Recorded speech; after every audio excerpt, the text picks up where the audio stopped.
O evento de hoje, ele não é um culto da forma tradicional que nós temos, de um momento de adoração, uma palavra evangelística, mas sim uma reunião, um momento especial para nós termos um treinamento, mas também um despertamento sobre princípios bíblicos de governo, sobre como Deus tem pensado as estruturas da nossa sociedade, como Deus tem revelado tantas coisas lindas e preciosas na sua palavra sobre esse tema.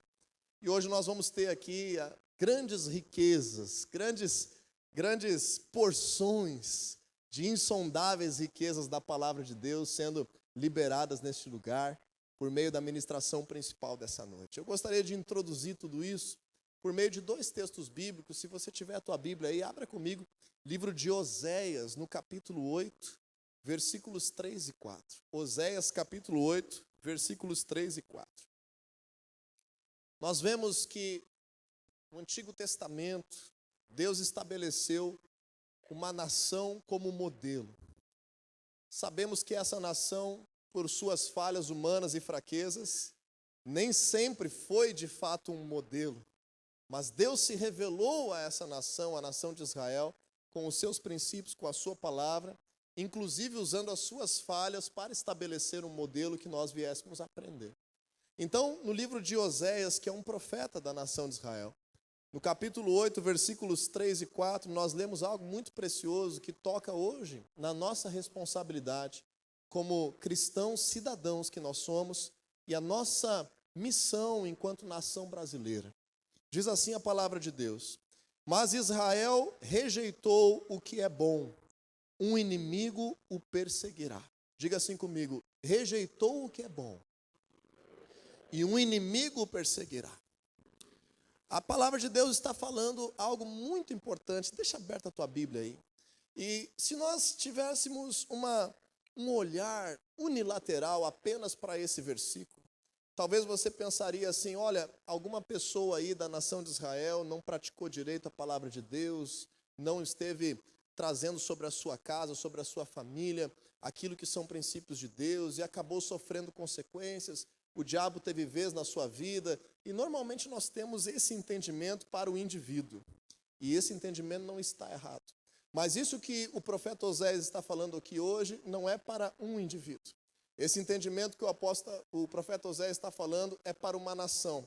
E não é apenas sobre uma prática religiosa, uma prática de devoção a Deus, ligada à sua adoração direta a Deus, às suas festas, aos sacrifícios, aos momentos coletivos de adoração. Não é sobre isso. É sobre aquilo que está descrito no versículo 4. Então vamos ler juntos Oséias 8:4. Quem sabe podemos ler o 3 novamente para você entender o contexto. Israel rejeitou o que é bom, um inimigo o perseguirá. Eles instituíram reis sem o meu consentimento e escolheram líderes sem a minha aprovação. Por muito tempo tem se dito um ditado antibíblico, que religião e política não se discute. Os cristãos já têm provado desde a obra da cruz que religião é algo que tem que se discutir. Contudo, muitas vezes nós fomos vacinados socialmente a não estar trazendo conceitos sociais, conceitos políticos para o nosso vocabulário, para os nossos assuntos, para a nossa família, para o nosso círculo de amigos. Mas o que Deus está dizendo, o que Deus está advertindo aqui? Que houveram consequências espirituais malignas, houveram colheitas de destruição, houveram consequências desastrosas sobre uma nação, não no tocante àquilo que faziam com a sua família na sua devoção a Deus, mas naquilo que falharam em escolher os seus reis, em instituir governamentalmente sobre a sua nação pessoas que não estavam debaixo da aprovação de Deus, em escolher líderes que não estavam de acordo com aquilo que Deus desejava. Então, a nossa responsabilidade política é uma responsabilidade espiritual. Não é uma questão de ser um candidato da igreja, outro candidato da igreja. Não é uma questão do benefício de A ou de B. É a questão de nós entendermos a responsabilidade espiritual que há sobre a escolha dos nossos líderes e a escolha dos nossos representantes. Vamos ler novamente, que eu sei que provavelmente alguns nunca tinham visto esse texto com esses olhos. Então vamos ler o versículo 4. Eles instituíram reis sem o consentimento de Deus. O profeta está falando aqui em nome de Deus. Deus está dando um recado para a nação. Olha, vocês instituíram governantes sem o meu consentimento. Vocês escolheram líderes sem a minha aprovação. E quando nós aprendemos sobre isso, nós também podemos conectar rapidamente nesse texto sobre que vem de Deus a capacidade que o povo tem de escolher os seus líderes e de escolher os seus representantes. Deus foi contra a monarquia. Deus estabeleceu primeiro um princípio de democracia.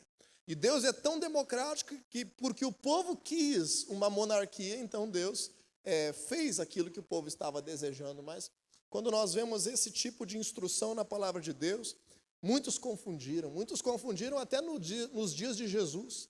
Os próprios discípulos de Jesus queriam fazer ele rei à força, queriam fazer guerra, queriam estar destronando o império.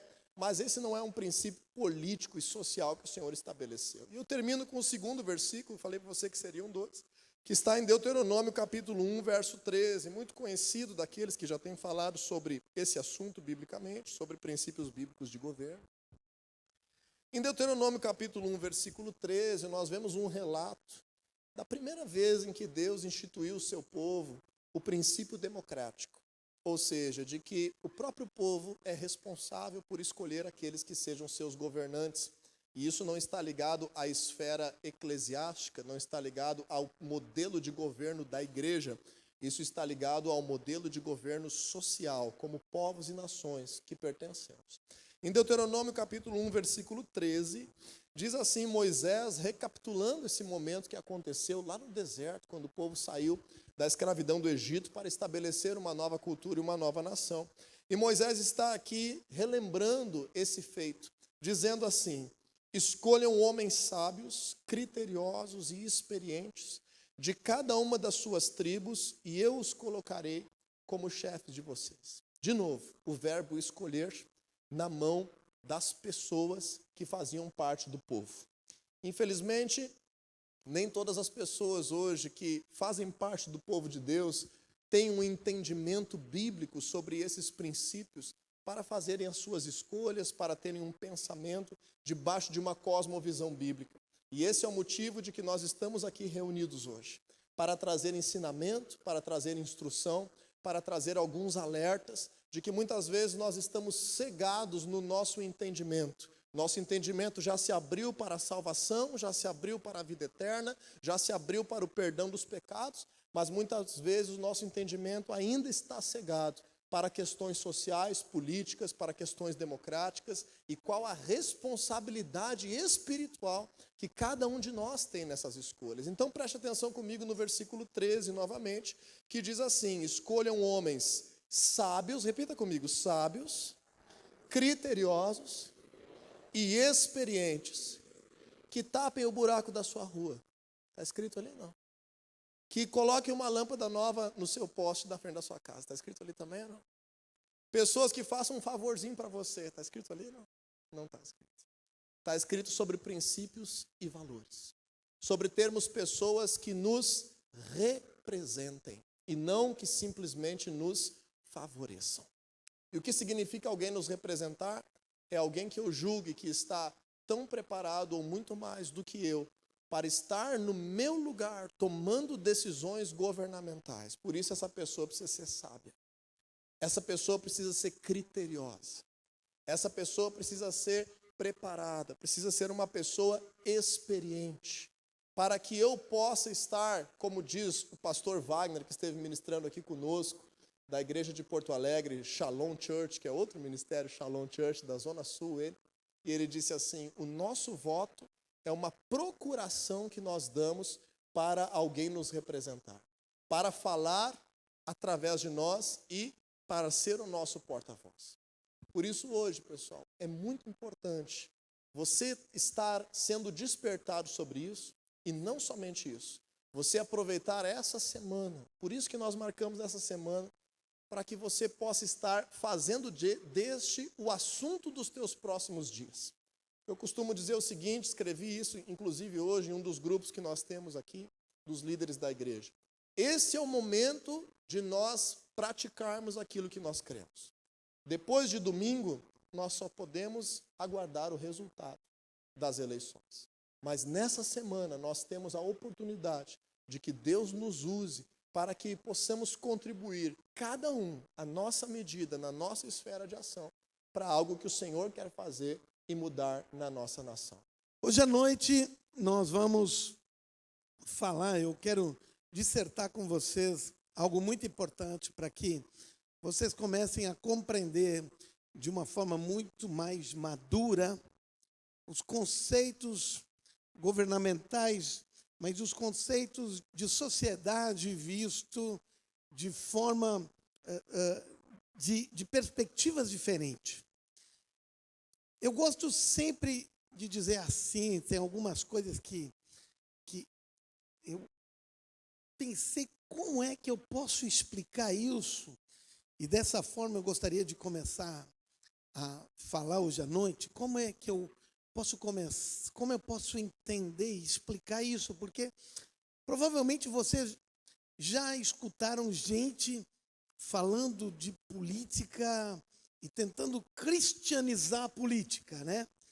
Então, parece que a coisa não entrou bem no estômago, veio meio quadrado, e parece que a gente não engoliu direito, passou na garganta um pouco, vamos dizer assim, de uma forma um pouco arranhada. E eu tentei construir a forma para que todos entendessem o que acontece. Muitas vezes nós pegamos conceitos, vamos usar o exemplo da educação. Nós pegamos o sistema de educação, como existe em muitas escolas que se dizem escolas confessionais, e elas pegam o sistema da educação tradicional, o sistema da educação secular, o sistema da educação humanista, e daí agora colocam uma aula de religião, um culto semanal dentro da escola, e eles dizem, bem, essa é uma escola confessional, mas na verdade tudo é igual. Agora só colocaram, quem sabe, dentro da escola, quem sabe um culto semanalmente, ou quem sabe uma aula de religião, que é um pastor que ministra, mas o resto, tudo é igual. Então, como é que eu explico? Botaram uma chmia, não sei se vocês usam essa expressão, né? Os alemães usam essa expressão, uma chmia de cristianismo dentro da educação, para dizer que tem uma educação cristã, mas isso não é educação cristã, isso é educação secular, que agora tentaram dizer que é educação cristã, não é educação cristã. Na política acontece a mesma coisa. Muitos políticos pegam e eles aprenderam tudo sobre política num sistema secular de política, ou seja, naquilo que está aí, naquilo que é existente, no sistema existente da política. E agora nós temos que trazer isso para dentro da igreja, nós temos que cristianizar a política, bem? Então agora nós temos que falar de certa forma, né, e tentar botar o quadrado dentro do redondo, aqueles brinquedos de criança, né, que eles pegam o redondinho, e muitas vezes esse discurso da política dentro da igreja, ele é um discurso que parece que pega tão mal para a gente, ele entra tão quadrado dentro do estômago da gente, que a gente diz, parece que uma coisa não está fechando com a outra. Quem já teve esse sentimento aqui, já ouviu algum? E a gente diz assim, não sei, parece que não fecha, parece que esse não é o lugar de falar. Por que isso acontece? Porque nós temos que entender que nós não temos que pegar o sistema humanista, o sistema secular, e dar uma chmia de cristianismo dele e pintar ele com alguns versículos bíblicos e botar em cima dele e dizer que nós somos políticos cristãos. Na verdade é isso mesmo, porque a política está na frente do cristianismo. E são políticos cristãos porque são políticos antes de ser cristãos. Então, o conceito político secular está na frente. Agora, nós secularizamos, nós temos um sistema secularizado e pintamos ele com uma pintura cristã. E isso não é essa forma que Deus estabeleceu as coisas. Como Deus estabeleceu as coisas é de que todas as coisas precisam sair da sua palavra. Estão me entendendo? Tudo precisa ter origem na sua palavra. E quando nós falamos de governo, quando nós falamos de política, nós não devemos pegar o secular e tentar cristianizar.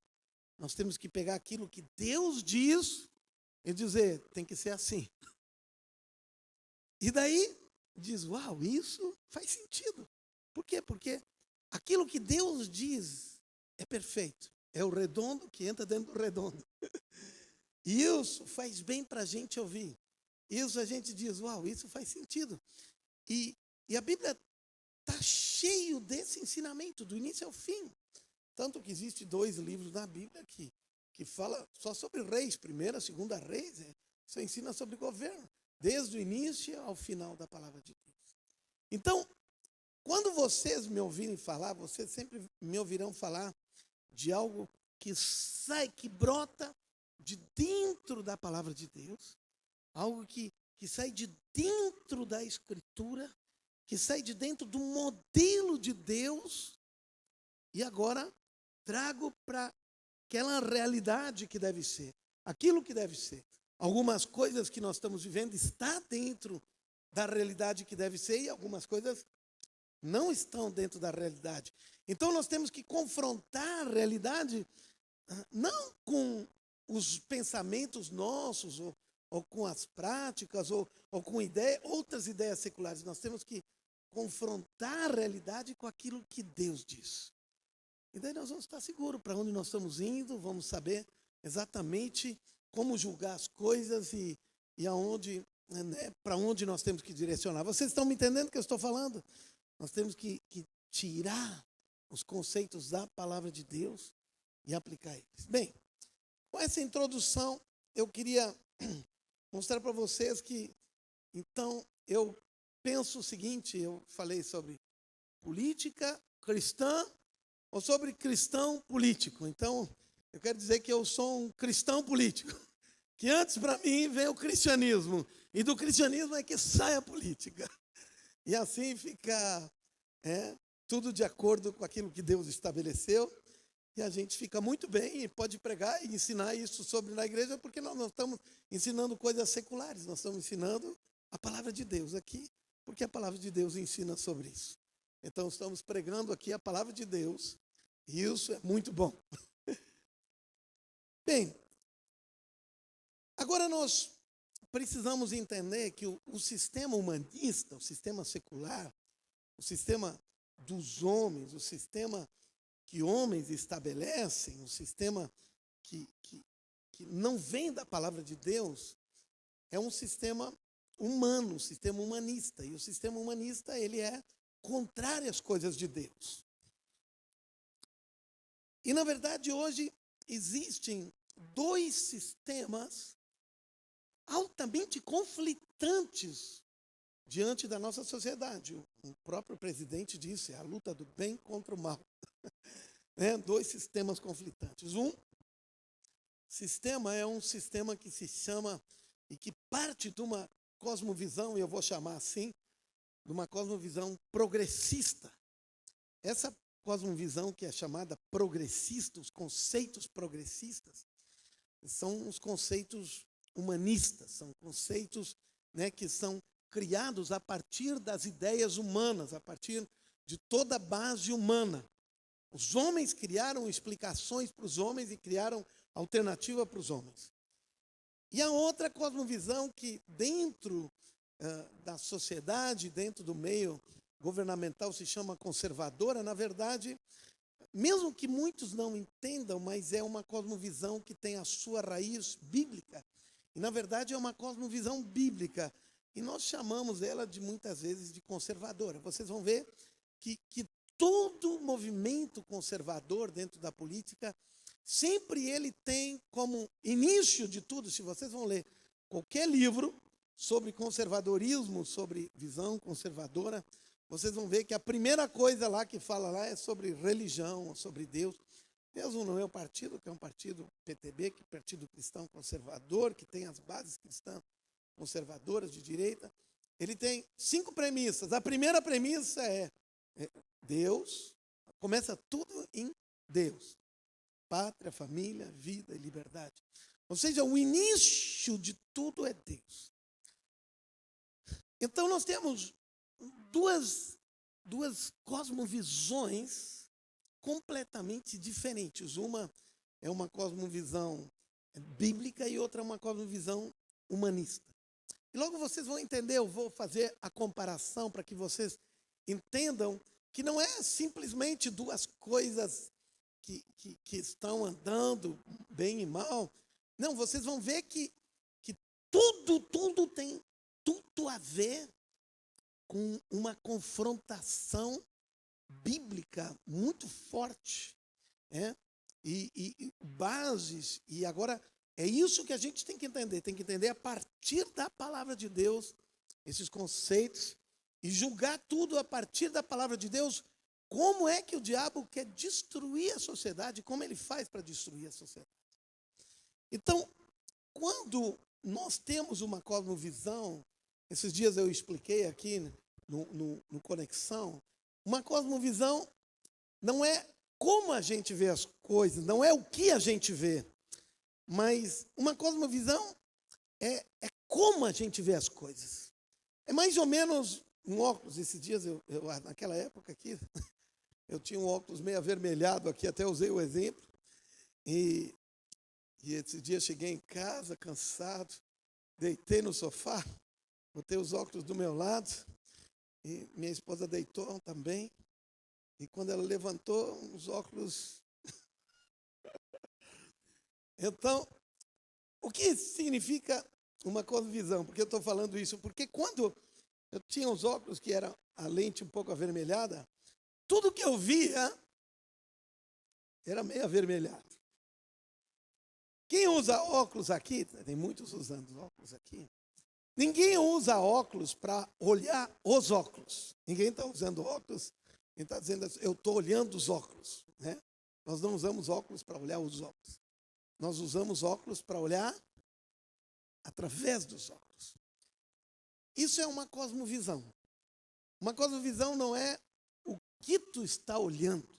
Cosmovisão é tu olha todas as coisas através dos conceitos da cosmovisão que tu tem. Cosmovisão é visão de mundo. Então, todas as coisas que tu vê, tu julga, todos os conceitos que tu tem, tudo aquilo que tu estabelece, é através da tua cosmovisão. É como uns óculos que definem. É mais vermelho, mais verde, mais amarelo. É através da cosmovisão que tu julga, que tu vê todas as coisas. E a cosmovisão, ela sempre precisa, ela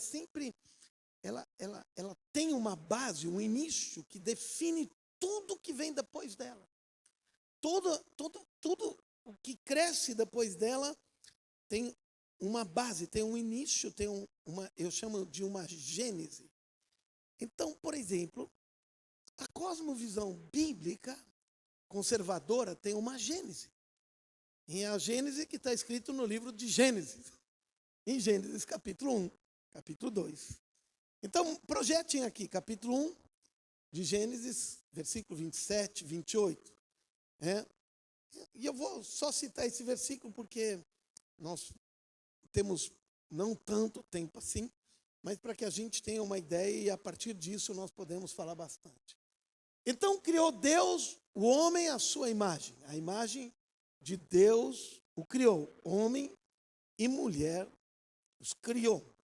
Entendam aqui, essa é a gênese da criação humana. Aqui tudo começou com o quê? Deus criando o homem à sua imagem e à sua semelhança. Então, eu quero que vocês entendam que nós somos a imagem e semelhança de Deus. Agora nós poderíamos falar muito sobre isso, mas eu quero que tu entenda que nós não somos apenas criaturas de Deus, nós fomos gerados por Deus, porque Deus não apenas disse, haja homem e houve homem, haja mulher e houve mulher, não. Ele fez, né, do barro e depois ele soprou dele, ele deu aquilo que era dele, deu o espírito, aquilo que fazia parte dele. E por isso, nós não somos apenas criaturas, nós carregamos o DNA de Deus. A Bíblia fala lá em Lucas, quando vai falando da genealogia de Jesus, que Adão era filho de Deus. Diga assim, Adão era filho de Deus.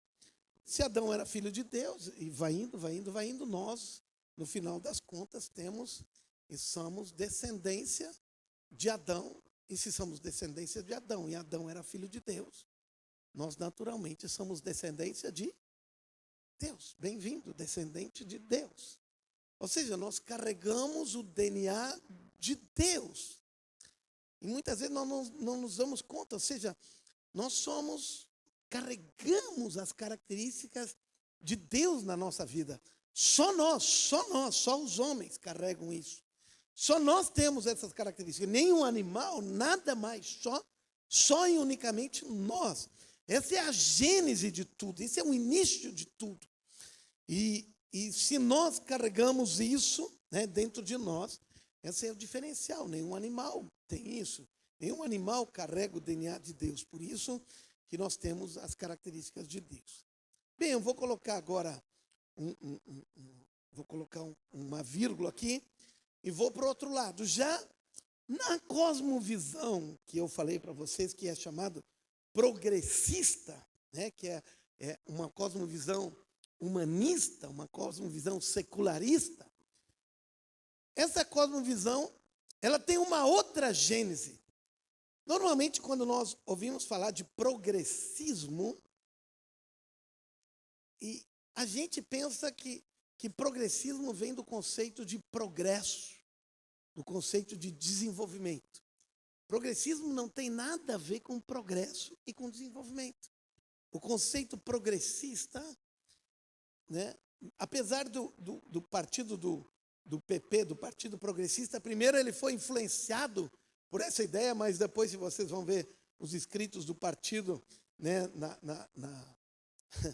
como o partido se explica, eles entenderam que eles fizeram uma gafe botando esse nome e disseram que significa progresso, desenvolvimento, mas isso é do PP. Mas o conceito, a cosmovisão progressista e dos progressistas que eles falam, essa cosmovisão é uma cosmovisão que não tem a ver com desenvolvimento, tem a ver com evolução.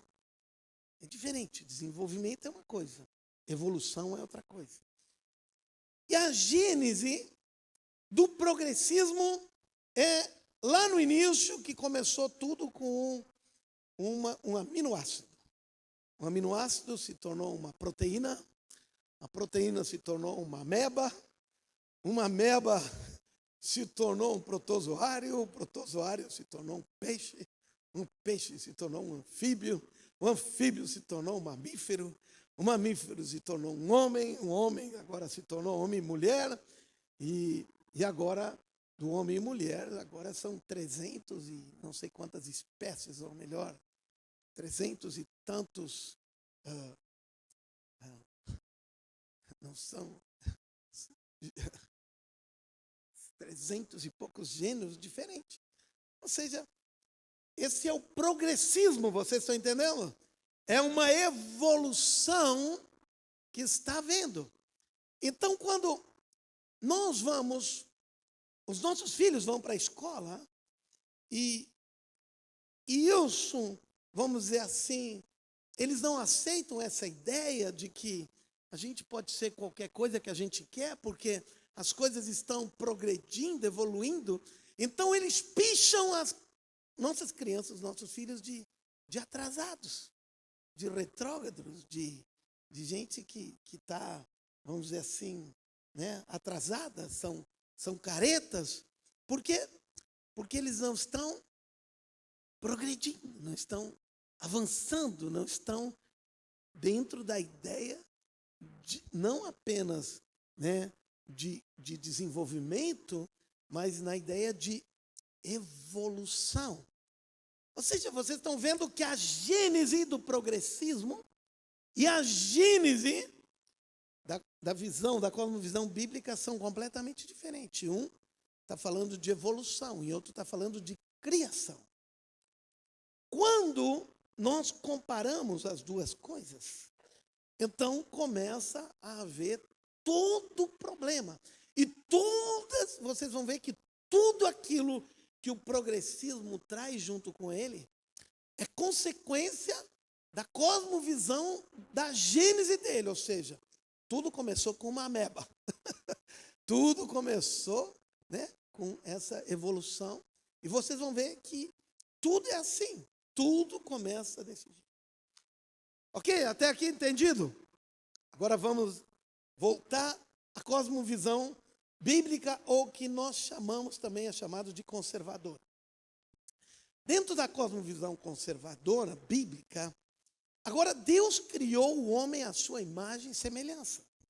Se Deus criou o homem à sua imagem e semelhança, Deus tem uma característica única que nós trouxemos essa característica junto conosco. Ou seja, porque somos únicos. Ninguém mais tem essa característica. A característica, só nós, seres humanos, temos essa característica. Por quê? Porque nós somos descendentes de Deus. Os animais não são descendentes de Deus. Mas nós somos. Nós somos criados à imagem de Deus. E diante disso, por exemplo, uma das principais características de Deus é que Deus ele é criador. Ninguém mais é criador, só nós somos criadores. Só nós temos criatividade. Só nós temos imaginação criativa. Ninguém mais. Eu nunca vi um gato, eu tenho um gato lá em casa, lá, e eu nunca vi ele sentado pensando, o que eu vou fazer hoje à tarde? Acho que eu vou até o vizinho ali. Não, eles não são criativos. Por quê? Porque eles não são descendentes de Deus. Eles são criaturas, eles foram criados. Só Deus é criador. E nós somos a descendência de Deus. Então nós trouxemos junto conosco essa característica de Deus. Por isso nós somos criativos. Agora nós somos os únicos seres que conseguimos transcender o aqui e o agora. Tem gente, por exemplo, que está transcendendo o aqui e o agora há muito. Estão pensando, o que eu vou fazer amanhã? E, na verdade, já estão pensando na roupa que vão usar amanhã. Nem sabem o que eu estou falando aqui, na verdade. Estão muito longe daqui, né? Transcendendo, né, o aqui e o agora. Vocês estão entendendo? Estão transcendendo o tempo e o espaço, porque estão se transportando para fora daqui e para outro tempo, para o futuro. Ninguém consegue fazer isso, só nós, porque isso necessita capacidade criativa. Só nós conseguimos ter essa capacidade criativa de transcendência. Por isso que o homem é um ser transcendente, ele transcende o aqui e o agora. Estão me entendendo o que eu estou falando? Ninguém mais consegue. Por isso, nós temos capacidade criativa, porque nós conseguimos transcender. Por isso, nós podemos pensar em outras coisas, e por isso nós conseguimos imaginar outras coisas. Então, um povo que é um povo que leva as características de Deus, ele é um povo, por natureza, muito criativo. Por quê? Porque Deus é criativo. Amém? Estão me entendendo? Ou seja, um povo que desenvolve as suas criatividades, as pessoas que desenvolvem as suas criatividades, as suas ideias mais diversas. Eu gosto muito de fazer aquilo que a gente chama brainstorming, ou alguns chamam tempestade de ideias. Eu gosto muito porque quando a gente ouve as pessoas falarem, cada um, né, vendo da sua forma, e vendo e dando os seus inputs diferentes, e vendo os seus lados, eu disse, quanta criatividade, quanta capacidade diversa, e a gente vai construindo com as ideias das pessoas. Eu pessoalmente não sei trabalhar sozinho, eu gosto de trabalhar em equipe, porque quando a gente escuta as pessoas, a gente vê quantas ideias diferente da minha, quantas pessoas têm ideias tão interessantes, diferentes da nossa. Então, eu gosto de construir em conjunto. Por quê? Porque as ideias criativas fazem com que a gente consiga desenvolver coisas muito bonitas, muito lindas, porque essa é a única, nós somos os únicos que conseguimos fazer isso. Vocês nunca viram o João de Barro dizer: hoje eu vou fazer a minha casinha com um telhado de madeira. Não, eles fazem há séculos o mesmo casinha, o mesmo jeito. Mas as nossas casas todas são diferentes. Por quê? Porque nós temos capacidade criativa, inventiva. Nós conseguimos inventar coisas. Amém? Estão me entendendo isso? E por que nós conseguimos fazer isso? Porque nós somos seres espirituais. Nós conseguimos transcender em função que nós somos espirituais. Deus é espírito. E se Deus é espírito, nós também somos espíritos. Dá um cutucão aí na pessoa do teu lado, diz: tu não é só carne e osso. Tu é especialmente, principalmente, um espírito. Tem gente que o seu espírito está longe daqui, está transcendendo tudo, mas não deixa de ser um ser espiritual. Mas vamos adiante. Bem, por que nós conseguimos transcender? Porque nós somos seres espirituais. Deus é espírito e nós fomos criados à imagem e semelhança de Deus. Então, nós somos seres espirituais e por isso nós conseguimos transcender por causa dessa característica. Agora, eu quero que vocês entendam. No momento que nós somos seres espirituais e através de nós sermos, porque nós somos seres espirituais, nós não vivemos apenas como homens criados à imagem de Deus. Veja, eu estou falando tudo dentro da cosmovisão bíblica, dentro de uma cosmovisão conservadora. Quando nós somos seres criados à imagem de Deus e somos seres espirituais e temos capacidade de transcender, capacidade criativa, capacidade de tomar decisões, capacidade de pensar, capacidade de ter expressão. Por isso que uma das maiores capacidades inventivas, criativas que nós temos é a capacidade de nós expressarmos, de termos ideias diferentes. Isso é uma das coisas mais fantásticas que existe.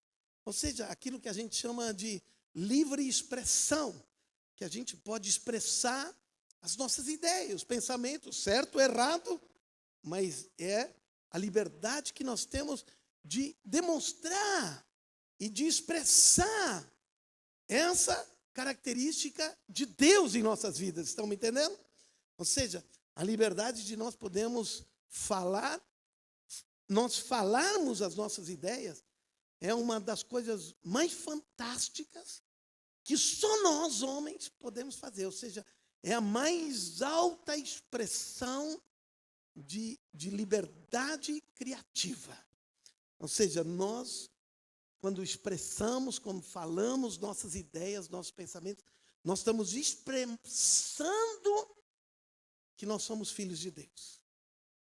Quando alguém nos cala e nos proíbe e não permite que a gente expresse nossas ideias, ele está fazendo o quê? Proibindo e impedindo que nós expressemos a coisa mais fantástica que nós temos, que é a capacidade criativa que nos faz a imagem e semelhança de Deus. Estão me entendendo o que eu estou falando? Vamos lá de novo. Quando alguém nos impede, não permite que nós expressemos nossas ideias. Quando alguém diz: não pode pensar assim, não pode pensar desse jeito. Parece que um tal de STF tem feito isso ultimamente. Alguém fala uma coisa e diz: não, tu não pode falar isso, tu só pode falar aquilo que nós achamos que tu pode falar. E quando alguém faz isso, o que está fazendo? Impedindo que as pessoas tenham e manifestem aquilo que de mais precioso o ser humano tem: a sua expressão criativa, através daquilo que ele está falando. Então ele está tirando, impedindo que tu seja a imagem e semelhança de Deus. E está dizendo, tu fica aí, porque nós não te consideramos que tu é a imagem e semelhança de Deus. Nós consideramos que tu foi uma ameba um dia e cresceu, e tu não passa de um animal, e certamente cresceu, é um pouco irracional ainda, quem sabe, e nós somos mais racionais, e nós vamos dizer para ti o que tu pode pensar. Por quê? Porque, entendam, nós somos criados por Deus. Vamos lá. O espiritual, a palavra de Deus é espiritual. Jesus disse, a minha palavra é espírito e vida. Então, a palavra de Deus é espiritual. Amém? Então, a primeira coisa que existia são as coisas espirituais. O espiritual criou o material. Quando Deus falou, o espiritual gerou o material. Amém? Entenderam? O espiritual vem antes, é primeiro do material. O espiritual criou o material. A palavra, né, tudo foi criado pela palavra. Então, a palavra lá em Hebreus, capítulo 11, versículo 3, né, nos fala muito claramente isso, que tudo que foi feito se fez pela palavra. Então, a palavra criou, o espiritual criou o material. Estão entendendo isso? Mas, dentro do conceito progressista, eu quero que vocês entendam que, no conceito progressista, tudo é material. Tudo é material. Então, a ameba foi evoluindo e chegou até o homem. E agora, entendam que o material não tem capacidade de criar uma coisa espiritual. Vou falar de novo. O material não pode criar o espiritual. Então, no conceito progressista, não existe coisas espirituais. Por quê? Porque o material não tem capacidade de criar o espiritual. Tudo é materialismo. Estão me entendendo? Então, o materialismo, ele tem como base, como essência, de que todas as coisas giram em torno das coisas materialistas. Ou seja, um materialista, ele é, por natureza, progressista, porque um material é aquilo que existe. Para nós, cristãos, entendemos que o espiritual é antes de qualquer coisa. Mas, para o progressista, todos nós que estamos aqui, e todos aqueles que têm alguma religião e que falam de coisas espirituais, isso é tudo gente desprezível, porque diz, é tudo gente que inventa uma religião para controlar as outras pessoas, porque coisas espirituais para eles não existem. Amém? Vocês estão entendendo? Por quê? Porque o material não tem como criar o espiritual. Então, se o material não tem como criar o espiritual, não existe possibilidade de haver transcendência. Então, para o progressista, não existe transcendência. Não existe eternidade. Não existe nada depois. Por quê? Porque não existe vida espiritual. Vida espiritual para eles não existe. Porque não existe espírito. Estão me entendendo? Por exemplo, Freud, que tinha um pensamento progressista, ele dizia de que o homem é um ser biológico com impulsos, movido por impulsos sexuais. Freud, por exemplo, não cria que o homem tinha espírito. Então, se o homem não tem espírito, eu quero que vocês entendam, significa que não tem transcendência, não tem amanhã, não tem eternidade. E se não tem eternidade, não tem moral nenhuma, não tem porquê eu viver alguma coisa hoje não tem por que eu fazer alguma coisa hoje, não tem por que existir moral, não tem por que existir ética, não tem por que existir alguma ordem, qualquer coisa, porque se eu morrer amanhã, eu sou que nem um cachorro, só um pouquinho mais evoluído que ele. Eu vou morrer, vou me tornar pó e acabou tudo. Então, se isso acontecer, eu tenho que aproveitar o máximo agora. Por quê? Porque não existe amanhã, não existe eternidade, não existe coisa nenhuma. Então, o progressista diz, eu tenho que fazer aquilo que me dá na cabeça agora. Aquilo que eu me sinto bem agora. Aquilo que eu acho certo na minha cabeça agora, porque qual é o problema se eu tiver 5 mulheres? Qual é o problema com isso? Porque não tem problema, eu estou com vontade, amanhã eu morro e daí o que muda? Não existe transcendência, não existe eternidade. Não existe moral, não existe ética, não existe nada. Por quê? Porque não existe transcendência. Porque não existe absolutos. Então, o progressista não tem nenhum absoluto na vida dele, porque todas as coisas estão evoluindo. Então, se eu tenho que viver o máximo, e eu tenho que viver o máximo do prazer, e o máximo daquilo que eu tenho vontade de viver agora, se eu tenho vontade de ser um cachorro, qual é o problema? Esse é o progressismo. Eu progredi para ser um cachorro.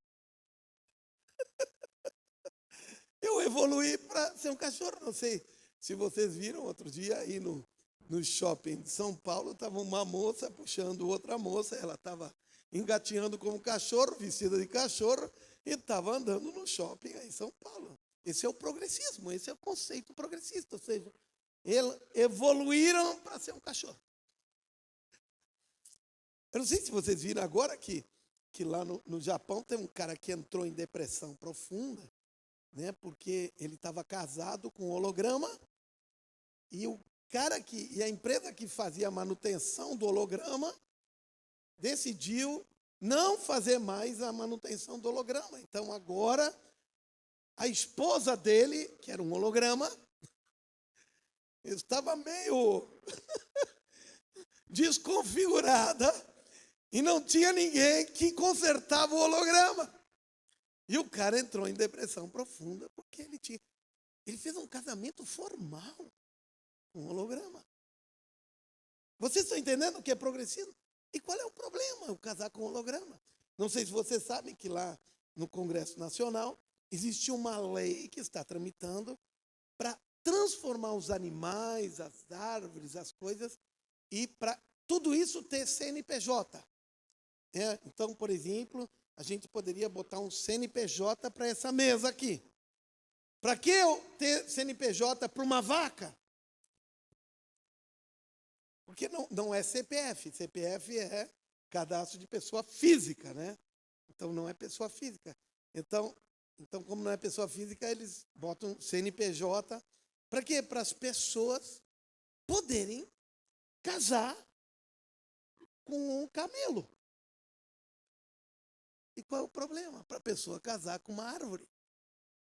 Ou qualquer coisa assim. Então, tramita lá na Assembleia para que possa se colocar CNPJ, para que tenha agora relacionamentos formais dentro da sociedade com coisas. Isso é progressismo, vocês estão entendendo? A sociedade está evoluindo. Bem, eles chamam isso de evolução, eu chamo isso de outra coisa, mas... Então, o progressismo, ele está dizendo, e eles dizem assim, e por que não, eles dizem? Porque essa evolução, cada um faz, e qual é o problema? Por quê? Porque não existe transcendência, não existe espírito, então cada um faz aquilo que dá bem na cabeça das pessoas. Amém? Estão entendendo o que eu estou falando?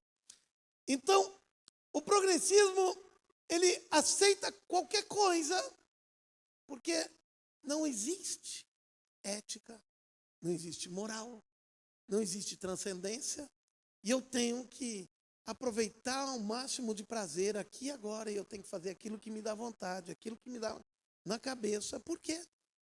Porque amanhã não existe. Para o progressista, não existe amanhã. Existe agora, porque não existe. Amanhã pode ser que eu vou viver, mas se eu morrer e eu não aproveitei hoje o máximo de prazer, não importando moral, nada, porque moral não existe. Existe apenas eu estou vivendo aqui. Ou seja, tem que aproveitar o máximo, como eu acho que tem que ser, e pronto. Então isso se chama anarquia. Bem, espero que vocês tenham entendido até agora qual o conceito do progressismo. O progressismo tem um conceito de evolução, e como não tem o conceito de transcendência, não tem o conceito de eternidade, não tem o conceito de nada espiritual, na verdade o progressista acha que nós aqui somos tudo louco, que nós estamos fazendo e alguma coisa que nós chamamos de espiritual, para eles dizem, esse pessoal tudo estão falando de uma coisa que não existe. Eles estão criando um Deus para eles. Mas, na verdade, tudo gira em torno do materialismo. E humanismo, por quê? Porque a gente chama humanismo? Porque é a solução humanista, ou seja, é o homem que está trazendo a resposta para o homem. Não tem outra coisa além disso, só tem o homem. E só tem o material, não existe outra coisa. Então, por isso é o materialismo, por isso que as pessoas ficam correndo atrás das coisas materiais e atrás do prazer, porque essa é o ápice das suas vidas, as coisas materiais, é o materialismo. Aquilo que tem valor são as coisas materiais, porque é só isso, para o progressista, é só isso que existe. As coisas espirituais não existem para eles. Vamos adiante agora. Eu dei uma pequena introdução antes do assunto que eu quero abordar agora.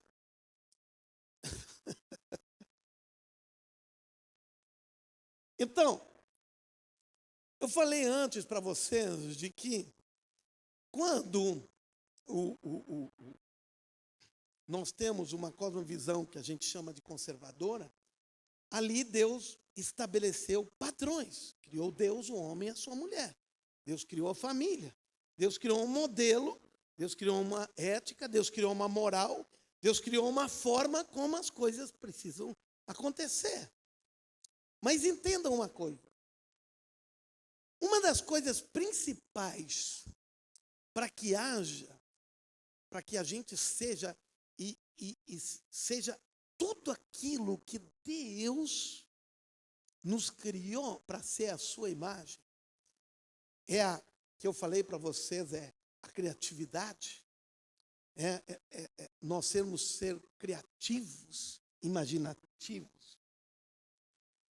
Para isso, nós só conseguimos desenvolver a nossa criatividade se nós tivermos liberdade.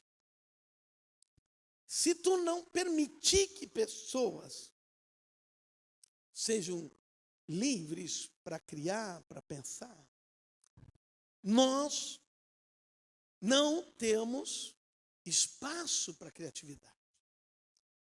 Por isso que um sistema que a gente chama da direita, que a Bíblia diz que o homem sábio ele tende para a direita e aquele que erra tende para a esquerda, isso está muito claro, porque o conceito de esquerda todo, ele é um conceito de que Deus criou o homem à sua imagem e semelhança. Mas entenda uma coisa, preste bem atenção. E Deus disse para nós dominarmos sobre o quê? Sobre os animais. Ou seja, nós temos que dominar sobre os animais, porque os animais, eles não têm autodomínio, eles não têm autocontrole. Os animais, eles não têm criatividade. Eles não conseguem se dominar. Eles não conseguem. Então, nós fomos criados para dominar os animais. Nós precisamos, e a Bíblia... Mas muitos acham, o progressismo acha que nós somos animais. Então, alguns progressistas mais evoluídos dizem, nós precisamos dominar os animais, porque todos são animais. Por progressista, todos nós somos animais que evoluímos um pouco. E nós precisamos controlar e dominar o homem. Por quê? Porque eles são animais e precisam ser dominados e controlados. Estão me entendendo o que eu estou falando? E como é que se domina e controla? Botando limites. Ou seja, botando numa jaula, botando, né, num cercado, prendendo eles, dizendo, tu pode vir até aqui, mais do que isso tu não pode. Por quê? Porque os animais não podem ter liberdade plena, porque se tem liberdade plena, vão fazer o que não deve fazer. Como para os progressistas nós somos animais que progredimos um pouquinho, logicamente que os homens também precisam ser controlados. Os homens também precisam ser dominados. E por isso todo sistema progressista é um sistema dominador e controlador. Por quê? Porque eles veem os homens como animais que precisam ser controlados, colocados ali no seu cercadinho, para eles ficar bem quietinhos, está entendendo? Porque senão eles podem se revoltar, porque senão eles podem inventar alguma coisa. Então, por favor, fiquem aqui, vamos controlar eles, porque eles são, então, precisam ser controlados.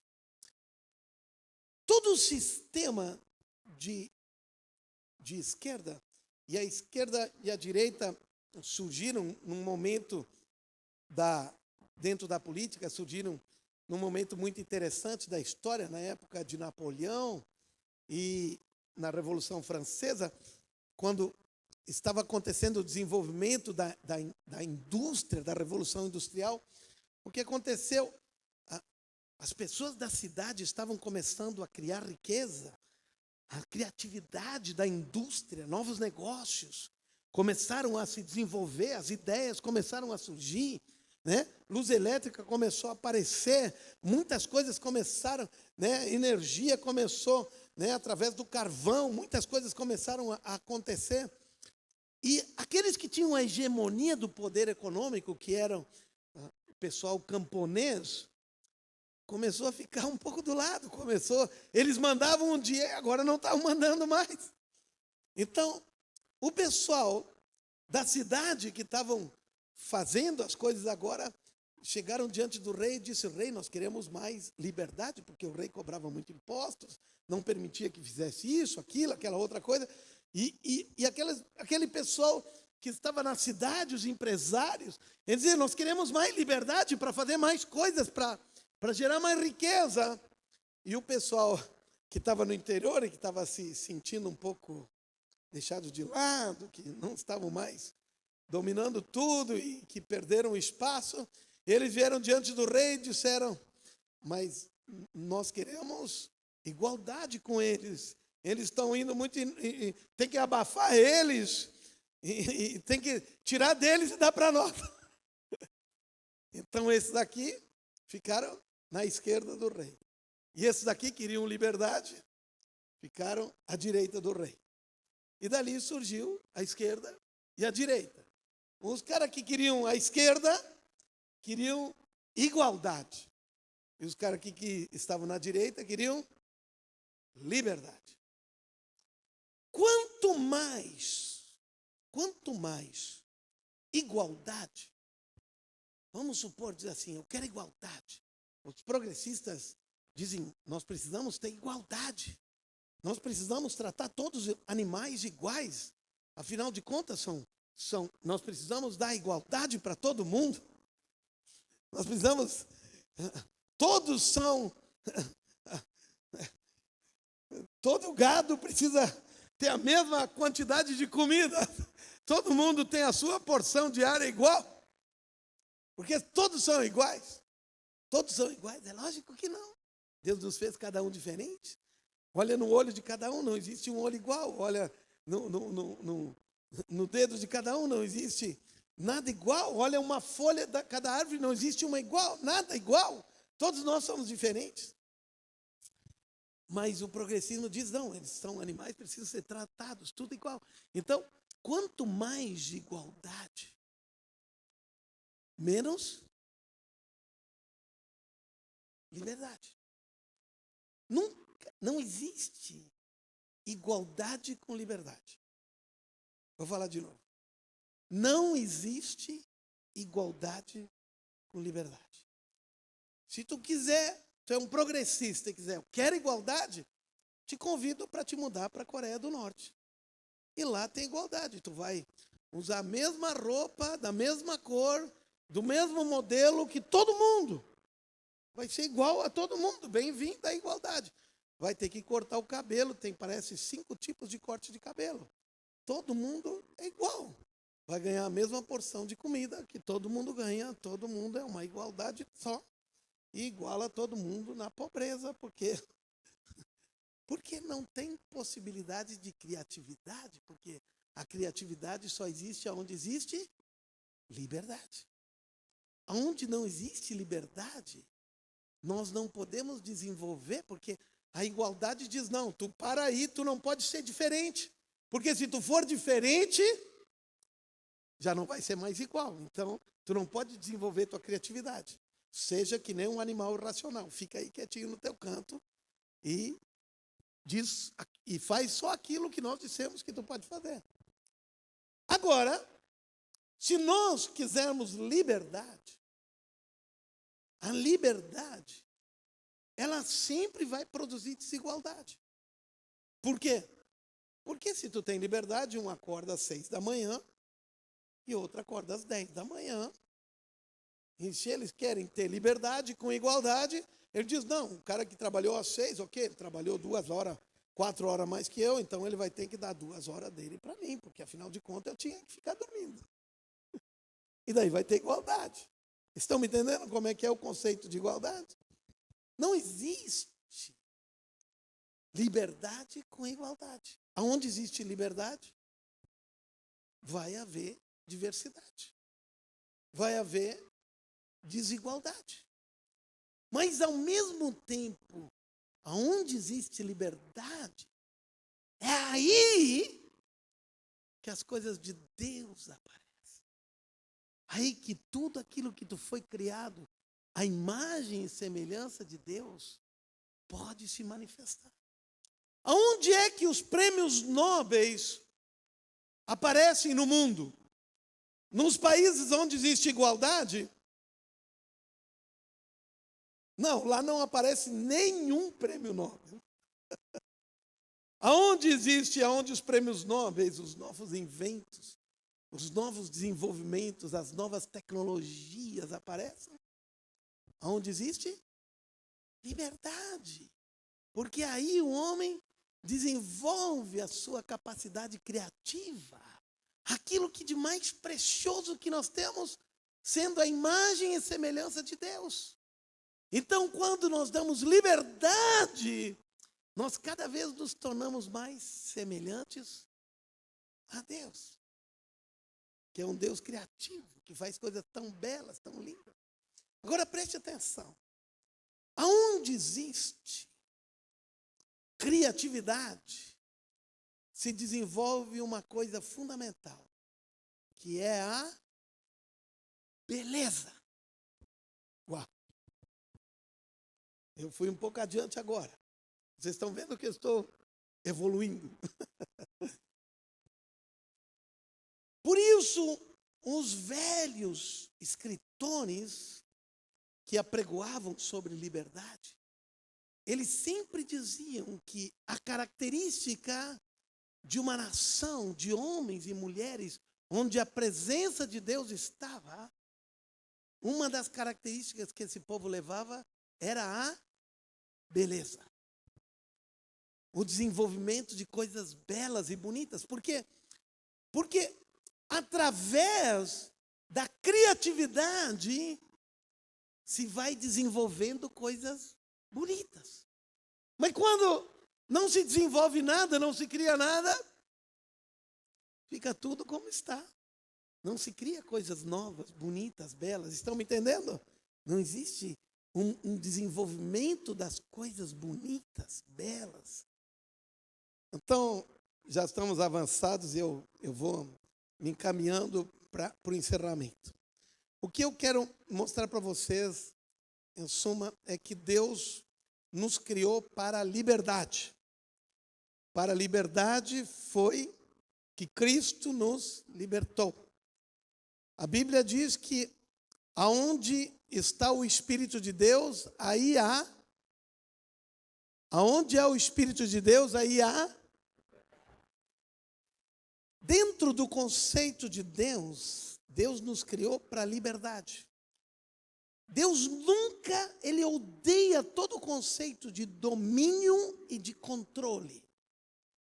Toda vez que alguém, uma liderança, quer te dominar e controlar a tua vida, ele está debaixo de uma outra influência que não é de Deus. Quando Deus libertou o povo do Egito e deu as 10 leis, os 10 mandamentos para o povo, a primeira coisa que Deus disse para o povo foi: eu sou o teu Deus, que te tirei da terra do Egito, da terra da servidão, da escravidão. Ou seja, Deus está dizendo, eu sou o teu Deus que te tiro da escravidão. Deus nunca coloca alguém na escravidão. Deus nunca prende alguém. Vamos lá. Nunca prende alguém. Dentro da lei penal judaica, não existe cadeia. Uau! Dentro da lei penal judaica não existe prisão. Por quê? Porque seria uma contradição. Deus é um Deus libertador e o povo de Deus aprisiona as pessoas. Estão me entendendo? Por isso, o conceito de justiça de Deus é um conceito de restituição e não de perda de liberdade. Mas sim, não de restrição de liberdade, mas sim de restituição. Então, se alguém roubava uma ovelha, tinha que dar 4 ovelhas de volta. Se alguém roubava uma cabeça de gado, tinha que dar 5 de volta, porque esse é o conceito de restituir e não o conceito de privar da liberdade. Quando Jesus veio para aqui, para a terra, ele disse, o Espírito do Senhor está sobre mim, pelo qual me ungiu para libertar os cativos e pôr em liberdade os oprimidos. Ou seja, 2 vezes a função de Jesus era libertar. Liberdade. Liberdade. Sempre liberdade. Ou seja, Deus veio dar liberdade. Deus criou o homem para ser livre. E Satanás sempre quer aprisionar o homem. Restringir as liberdades. Tirar a liberdade. Porque se Satanás tira a liberdade do homem, o homem perde aquilo que é a maior característica de semelhança do homem ser parecido com Deus. Então, se restringe, o homem não pode desenvolver tudo aquilo, toda a beleza, grandiosidade, tudo aquilo que Deus fez, porque o homem está preso, restrito no seu desenvolvimento, na sua criatividade. Então, toda a liderança, e vocês vão ver em toda a história, todos os líderes tiranos, diabólicos, são líderes que restringem a liberdade e tornam o homem como fosse um animal qualquer e não criado à imagem e semelhança de Deus. Em vez de dominar os animais, dominam os homens. E não deixem os homens ser aquilo que Deus criou o homem para que ele seja. Por fim, eu vou mostrar para vocês agora, por aquilo que nós vemos no mundo acontecendo, que é uma liberdade, dentre tantas liberdades, que se chama liberdade econômica. Dentro da liberdade econômica, existem níveis de liberdade econômica. Os países com maior liberdade econômica, eles são considerados dentro de uma tabela 1. E os países com menor liberdade econômica, dentro da tabela, são número 5. Ou seja, 1 são países com maior liberdade, 5, menor liberdade. Quem são os países com menor liberdade econômica? Coreia do Norte, Albânia, Cuba, Venezuela, são os países com menor liberdade econômica. Quem são os países com maior liberdade econômica? Noruega, Suécia, Finlândia, Dinamarca. Esses países, Holanda, são esses países com maior liberdade econômica. Bem, agora vamos ver outro indicador. Indicador de PIB per capita, renda per capita. O que é o PIB per capita? A produção de riqueza que cada habitante da nação produz. Ou seja, quanta geração de riqueza cada pessoa da nação produz. Aonde são os PIB per capita mais altos do mundo? Por acaso, nas nações que têm a maior liberdade econômica. Noruega, Finlândia, Dinamarca. Todos os países onde há maior liberdade econômica, a maior produção de riqueza, a maior IDH, Índice de Desenvolvimento Humano. Onde estão os maiores IDHs do mundo? Por acaso, nessas nações também, onde há maior liberdade econômica. Há um outro indicador, não sei se você sabe que há um indicador de índice de felicidade. Quais são os países onde as pessoas são mais felizes? E você sabe onde as pessoas são mais felizes? Dinamarca, Suécia, Finlândia, Noruega. Aonde é isso? Onde existe maior liberdade. Uma maior qualidade de vida do mundo? Dinamarca, Finlândia, Suécia, Noruega. Por quê? Existe mais liberdade. Aonde são os países com a menor renda, menor PIB per capita do mundo? Albânia, Coreia do Norte, Venezuela, Cuba. Aonde a menor liberdade econômica do mundo. Aonde são os países onde as pessoas são mais tristes, menos alegres? Aonde há menor liberdade. Aonde há os menores IDHs do mundo? Nesses lugares. Ou seja, a liberdade produz aquilo que Deus deu para o homem. Toda a capacidade de desenvolver, de criar, de fazer, de avançar. Por isso, nós jamais podemos deixar de lutar pela liberdade.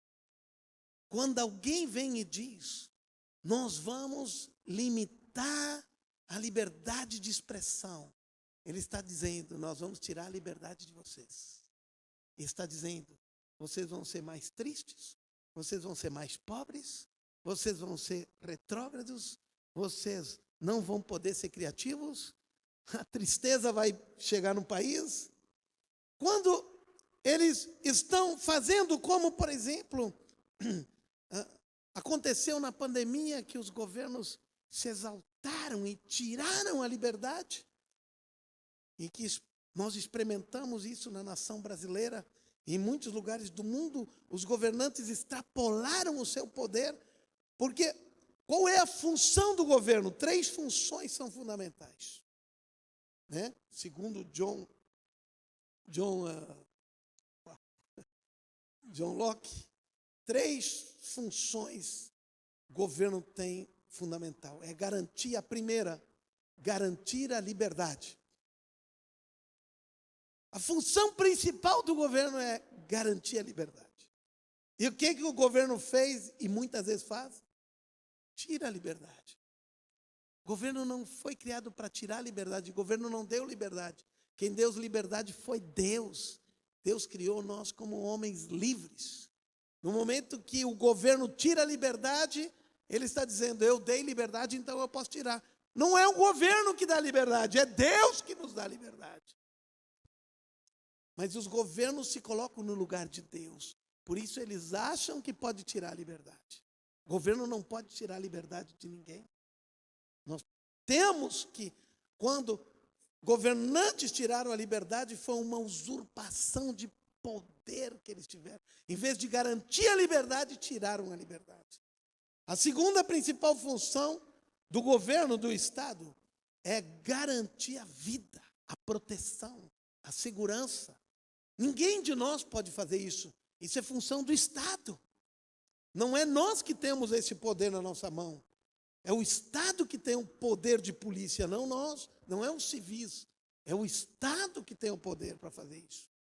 E a terceira coisa é garantia da propriedade. Esse é o poder. O Estado tem que garantir a propriedade. E que o Estado está fazendo agora? Tirando a propriedade. Não sei se você sabe que o Barroso fez uma lei há 2 anos atrás, ainda bem que a bandidagem não sabe disso.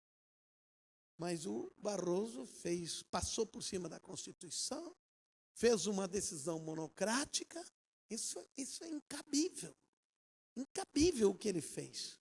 Uma decisão monocrática passando por cima de tudo e dizendo o seguinte: eu não sei se tu sabe, se hoje alguém entrar na tua casa, no teu quarto, e estiver dormindo na tua cama hoje à noite, tu vai ter que dormir na sala e vai ter que deixar ele dormindo na tua cama. E não adianta chamar a polícia, que a polícia não vai poder fazer nada.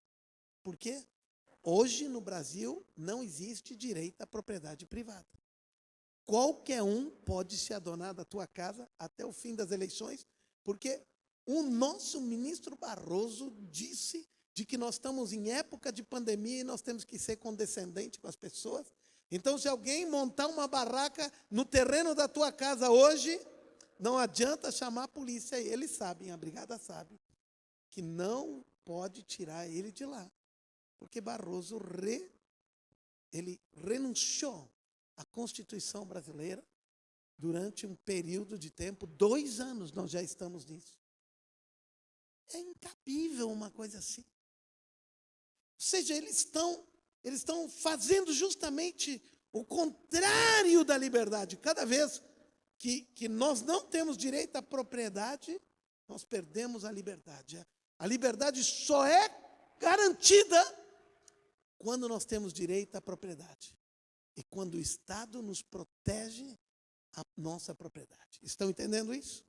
Porque se nós não temos propriedade privada, se nós perdemos o direito à propriedade privada, nós ficamos dependentes do Estado, perdemos nossa liberdade. Nunca esqueçam isso. Nós jamais podemos nos reverenciar diante disso. O povo não entendeu isso que o Barroso fez, isso deveria ter havido um levante nacional contra isso que esse ministro fez. O Brasil teria que ter parado, nunca, jamais podemos permitir que isso aconteça.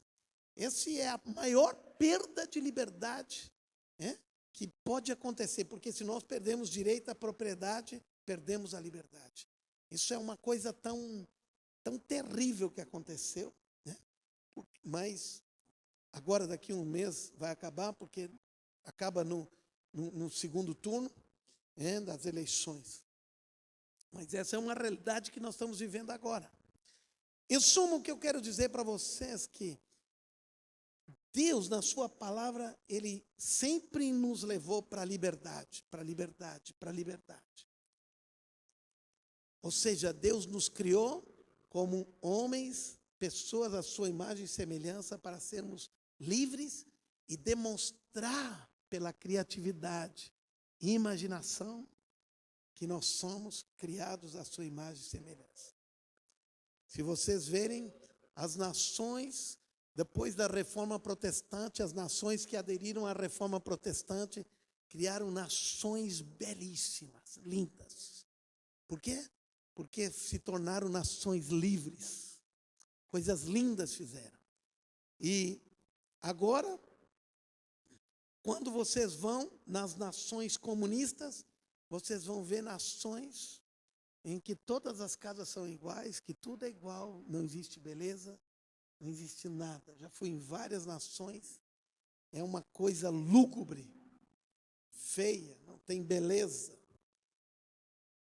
Em suma, jamais podemos ser enganados com um discurso, com uma narrativa progressista, que parece tudo é muito lindo, de igualdade, que contradiz todos os conceitos da palavra de Deus na vida e naquilo que Deus criou o homem. Sempre quando nós seguimos os conceitos da palavra de Deus, e todas as nações que prosperaram, escutem, todas as nações que prosperaram porque seguiram os conceitos da palavra de Deus. Conhecendo ou não sabendo que são da palavra de Deus, mas seguiram os preceitos da palavra de Deus. Todas as nações que estão debaixo de pobreza, de miséria, de desgraça, é porque contradizem os conceitos da palavra de Deus. Então, o que nós temos que fazer?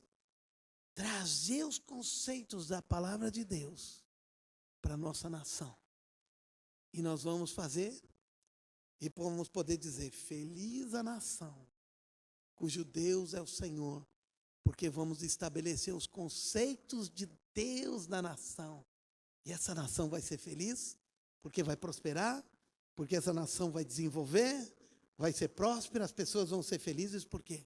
Porque o Senhor, nós adoramos a Deus, não, porque nós aplicamos na nação os conceitos da palavra de Deus. Quando nós aplicamos, Deus se torna o Senhor da nação, porque os princípios de Deus são aplicados. Não é só porque nós louvamos a Deus. Porque nós louvamos a Deus não significa que Ele é Senhor. Quando nós obedecemos a Deus, significa que Ele é Senhor. Vou falar de novo. Quando nós louvamos a Deus, não significa ainda que Ele é Senhor.